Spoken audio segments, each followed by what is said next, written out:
July, Sydney, 2009. Grammy Award-winning producer and engineer George Massenburg delivered the keynote address at the inaugural event for Sound, Light and Vision Integrate. Integrate will be back in August 2010. Royal Hall of Industries and the Hordern Pavilion, Moore Park, Sydney. Put it in your diary, 24th to 26th of August 2010. But I'll say my most outrageous claim to this point. I think that much of the reason, this is personal, and I could be dead wrong, but I'd be willing to be wrong. I think that much of the devaluation of music and devaluation of recorded music has come from just really shitty music. And it's not just shitty technology, it's shitty music.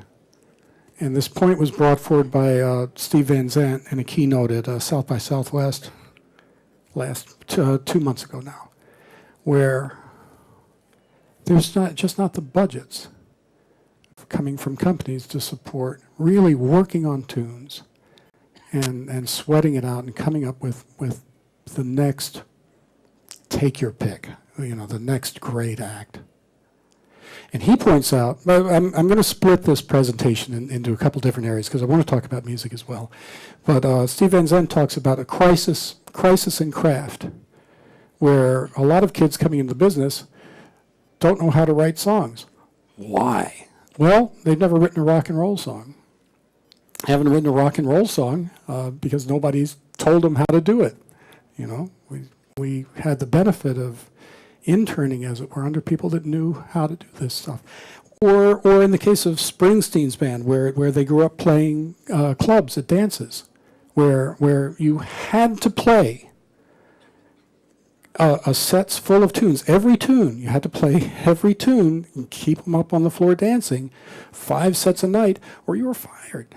You were out of there. It wasn't a question of a young genius writing a song and building a solo career. It was a question of you played cover tunes, you knew how tunes were arranged, put together, written, performed, and you learned how to perform. And I think that idea of performance is something that I want to focus on rather than the technology, because I think it starts there, that we have to, I think it's agreed, it's not just my opinion, that we have to get back to performance. Again, of artists who can play in tune, sing in tune, play in time, and have a story to tell. Because I think the artists that couldn't, that relied on auto-tune, are a creature of a record company trying to make a hell of a lot of money. Think Britney Spears. And again, if there are any Britney Spears fans here, I'm terribly sorry, but I don't think she's somebody that we can take seriously as an artist. But then that's always been the case with recording. The recording is the most trivial business I could imagine being in the sense of it's easy to do. The learning curve is really straight ahead in that sense. Getting a mic plugged in, the signal flow, all that stuff. My kid could do it when he was 6. Knowing what not to do is another story altogether. Knowing what not to how to carve a performance, how to sculpt a performance, is more often in what's eliminated than in what's added.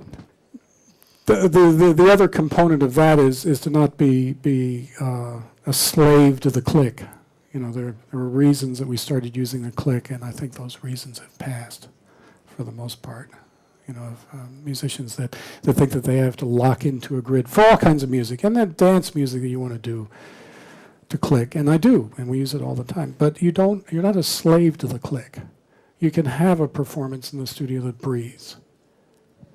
The tempo of this session goes all over the place. It doesn't feel like it's changing too much, but if it were a click, it would sound stiff. So the other side of this is, let's break some conventions here. Let's do what we're not supposed to do. Let's not have a constant tempo. There's nothing wrong with that. A lot of tunes in the 60s and 70s had life to them and breath to them. You make the best preparations you can make, and make sure everything works right. But when you get in the studio, you're going to just turn knobs so it sounds right. You know, you gotta forget about everything else and just make it rock. It's got to rock. If it doesn't rock, you know, you're SOL.